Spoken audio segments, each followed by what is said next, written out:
This is Willie Burns' story, the first black mayor of Washington, Georgia.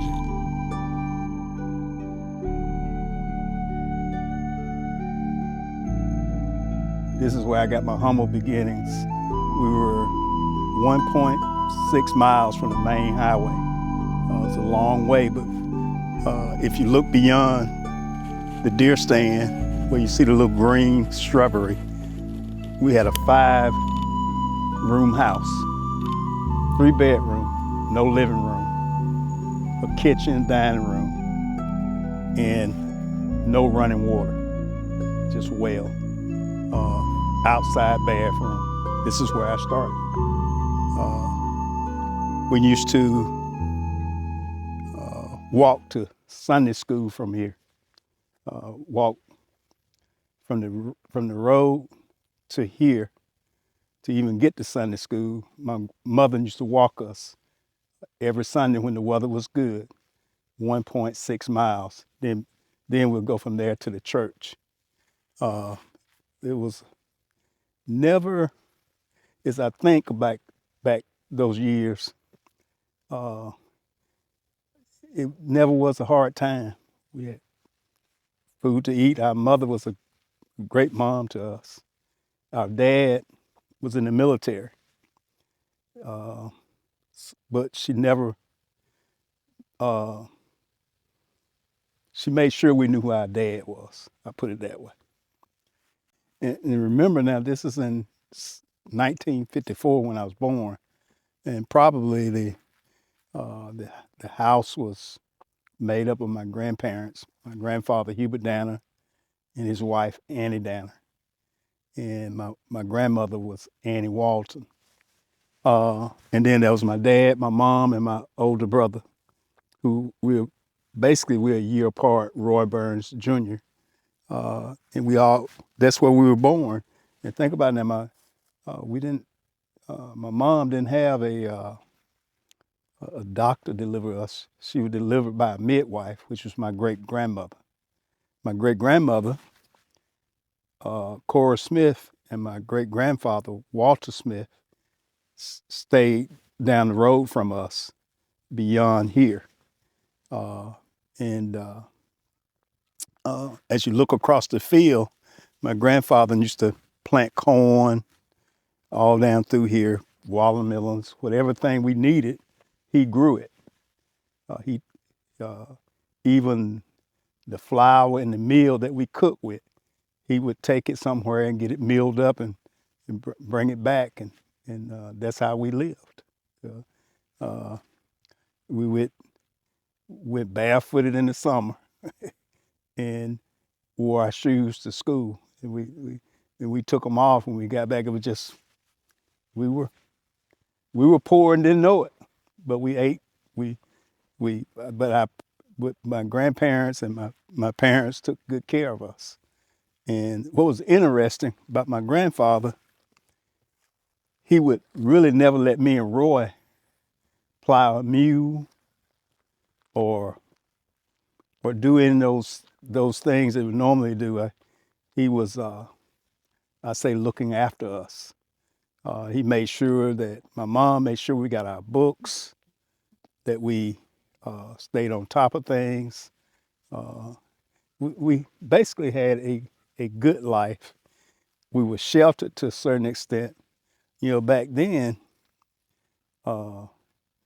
there was, if we went downtown to Washington, we were always with our parents or somebody protecting us from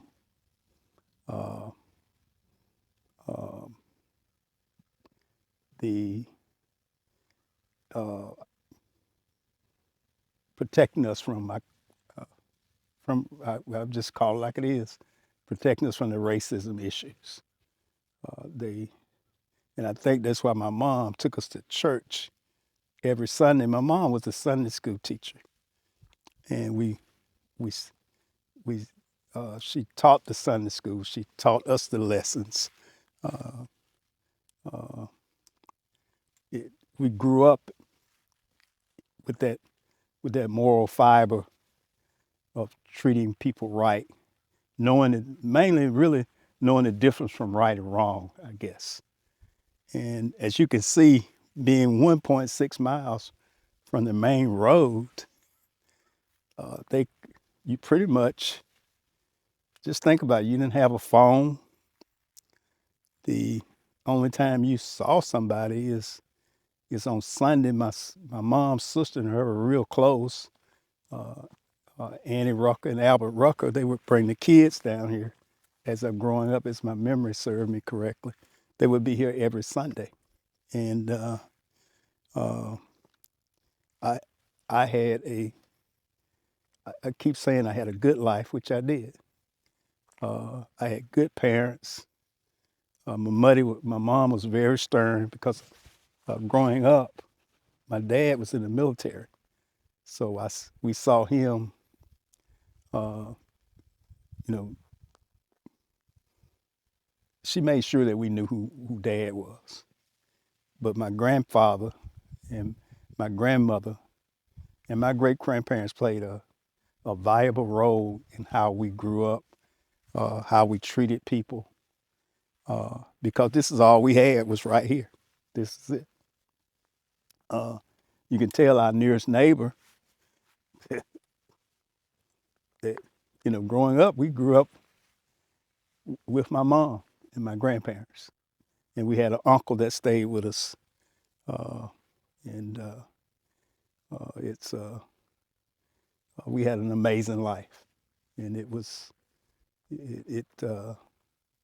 to come from humble beginnings and not knowing the future that you would be the mayor of the city of Washington and that you have a sign that says the Willie Edward Burns Municipal Center. It's interesting. Then your dad has a name on the building, the Roy L. Burns Senior Center, and I humbly respect that. But what I want to, uh, to get from this, look where I started from. Look where I began. Look where it all started. And we only are here for a minute. And the lesson I've learned from this is all just having the faith of a mustard seed. You can do anything. I said, who would have thought that I would have been the mayor of Washington, Georgia? I said, I can remember my grandfather. We got on the main road. We got stopped by a state trooper one day. And the state trooper, this was my first exposure to racism. I said, I got to call it like I see it because that's what it was. He called my grandfather a boy. And my grandfather took his hat off, put it across his heart as the trooper continued to downgrade him.